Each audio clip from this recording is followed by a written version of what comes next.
सुप्रभात बच्चों, प्रस्तुत है आज दिनांक 10/11/2020 का कार्यपत्रक। यह कार्यपत्रक हमारी पाठ्यपुस्तक वसंत भाग 1 के नादान दोस्त नामक पाठ पर आधारित है, जिसके लेखक मुंशी प्रेमचंद जी हैं।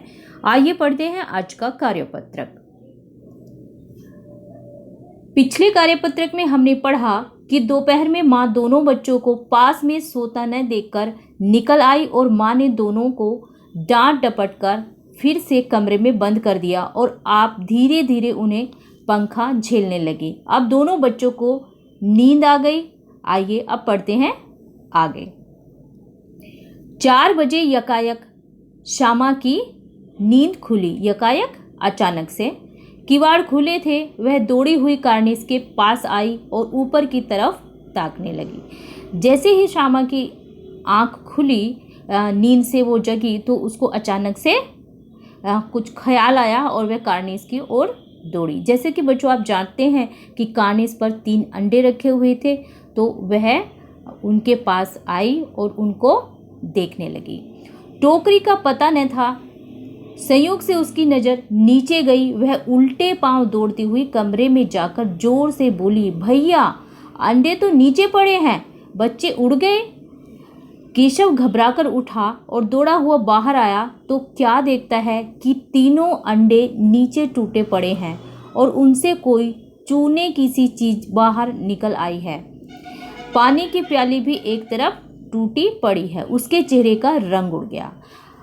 जब श्यामा ने जाकर केशव को बताया कि अंडे तो नीचे पड़े हैं, तो उसे लगा कि शायद बच्चे उड़ गए होंगे, लेकिन केशव घबराया और दौड़कर बाहर आया तो उसने देखा कि अंडे तो नीचे टूटे हुए पड़े हैं और इनसे कोई चूने जैसी चीज़ जो है वो निकली हुई पड़ी हुई है। उसने देखा कि पानी की प्याली भी एक तरफ पड़ी है, तो उसको इस तरह का दृश्य देख करके उसके चेहरे का रंग उड़ गया।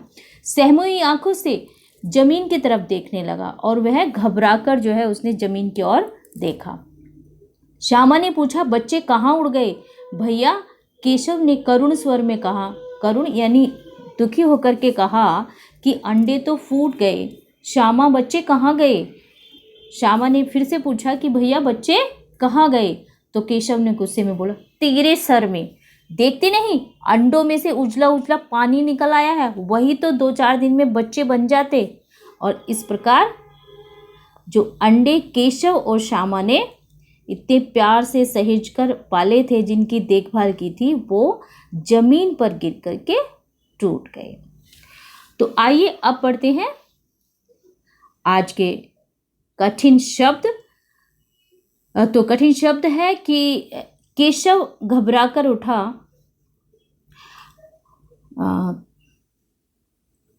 तो आज के प्रश्न है कि केशव घबराकर उठा। श्यामा ने गिड़गिड़ाकर कहा। केशव रोनी सूरत बनाकर बोला। ये 3 वाक्य हमें दिए गए हैं। केशव घबराकर उठा, श्यामा ने गिड़गिड़ाकर कहा, केशव रोनी सूरत बनाकर बोला। तो ऊपर लिखे वाक्यों में रेखांकित शब्द रीतिवाचक क्रिया विशेषण का काम कर रहे हैं, क्योंकि यह बताते हैं कि उठने वाले, कहने और बोलने की क्रिया, जैसे क्रिया हुई, करने वाले शब्दों के साथ क्रिया विशेषण होने की पहचान भी यही है कि ये अक्सर क्रिया से ठीक पहले आते हैं। अब तुम भी इन क्रिया विशेषणों का प्रयोग वाक्य में करो।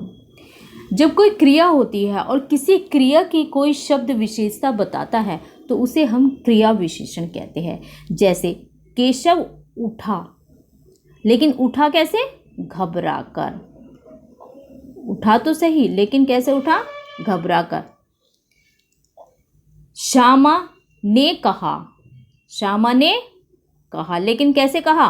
गिड़गिड़ा कर। तो यहाँ पर कहने की विशेषता गिड़गिड़ाना है, यहाँ पर उठने की विशेषता घबराना है। केशव बोला। बोला, लेकिन कैसे बोला? रोनी सूरत बनाकर। कैसी सूरत उसकी बनी? रोनी सूरत। तो यहाँ पर क्रिया की विशेषताएं दी गई है। तो हर क्रिया की जो विशेषता होती है वह क्रिया से पहले आती है, उसी को हम क्रिया विशेषण कहते हैं। इसी प्रकार जिस प्रकार यहाँ पर क्रिया विशेषण दिए गए हैं, और इसी प्रकार आपको भी इन क्रिया विशेषणों से कुछ वाक्य यहाँ पर बनाने हैं। तो ये आप स्वयं बनाएंगे जैसे केशव घबरा कर उठा, श्यामा ने गिड़गिड़ा कर कहा, केशव रोनी सूरत बनाकर बोला। तो आप यहाँ पर कम से कम 3 वाक्य स्वयं बनाएंगे, उसी प्रकार जिस प्रकार आपको उदाहरण दिए गए हैं। आइए आगे बढ़ते हैं और देखते हैं अगला प्रश्न। श्यामा माँ से बोली, मैंने आपकी बात सुन ली है। श्यामा माँ से बोली, मैंने आपकी बात सुन ली है। ऊपर दिए गए उदाहरण में मैंने का प्रयोग श्यामा के लिए और आपकी का प्रयोग माँ के लिए हो रहा है। जब सर्वनाम का प्रयोग कहने वाले, सुनने वाले या किसी तीसरे के लिए हो तो उसे पुरुषवाचक सर्वनाम कहते हैं। और पुरुषवाचक सर्वनाम के 3 भेद होते हैं, जिसमें सबसे पहला है उत्तम पुरुष, दूसरा मध्यम पुरुष और तीसरा है अन्य पुरुष। तो उत्तम पुरुष में आते हैं मैं, हम, हमारा, मुझे, मेरा आदि। मध्यम पुरुष में तू, तुम, तुम्हारा, आप, आपका आदि। अन्य पुरुष में वह, उस, उसका, उन, उनका आदि। अब ये हमें एक छोटे सा प्रसंग दिया गया है, उसको पढ़ते हैं और उसमें से हम आज का जो प्रश्न है वो ढूंढेंगे। आइए पढ़ते हैं। नीचे दिए गए वाक्यों में 3 प्रकार के पुरुषवाचक सर्वनाम के नीचे रेखा खींचो। आपको ये वाक्य पढ़ने हैं और इनमें से जो तीनों प्रकार के पुरुषवाचक सर्वनाम हैं उनके नीचे रेखा खींचनी है और उसके बाद उनको लिखना है कि कौन सा सर्वनाम किसके अंतर्गत आता है। तो आइए पढ़ते हैं। एक दिन दीपू और नीलू यमुना तट पर बैठे शाम की ठंडी हवा का आनंद ले रहे थे। तभी उन्होंने देखा कि एक लंबा आदमी लड़खड़ाता हुआ उनकी ओर चला आ रहा है। पास आकर उसने बड़े दयनीय स्वर में कहा, मैं भूख से मरा जा रहा हूँ, क्या आप मुझे कुछ खाने को दे सकते हैं? तो सबसे पहले इनके नीचे हम लाइन खींच लेते हैं। तो एक दिन दीपू और नीलू यमुना तट पर बैठे शाम की ठंडी हवा का आनंद ले रहे थे। तभी उन्होंने, तो सबसे पहला जो सर्वनाम है वह है उन्होंने, एक लंबा आदमी लड़खड़ाता हुआ उनकी ओर चला आ रहा है। पास आकर उसने बड़े दयनीय स्वर में कहा, मैं भूख से मरा जा रहा हूँ, क्या आप मुझे कुछ खाने को दे सकते हैं?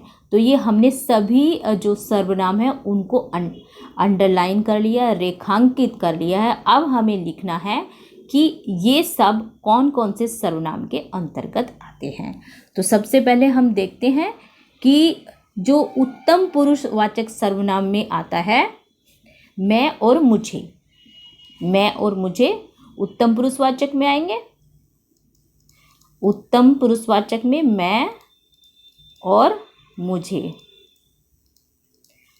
फिर उसके बाद मध्यम में आएंगे मध्यम पुरुषवाचक में आप। उसके बाद अन्य पुरुषवाचक में आएंगे उन्होंने, उनकी, उसने। जब हम किसी अन्य व्यक्ति के बारे में बात करते हैं तो वो अन्य पुरुषवाचक सर्वनाम के अंतर्गत आता है। अब आइए पढ़ते हैं अगला प्रश्न।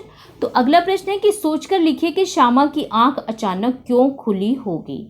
तो आपने ये गद्यांश पढ़ा पूरा, तो उसमें आपने जाना कि किस प्रकार श्यामा की आंख खुली और अचानक उसे आंख खुलते ही क्या विचार आया। तो उसके आधार पर आप ये स्वयं करेंगे कि ऐसा क्या हुआ कि उसकी अचानक से नींद खुल गई।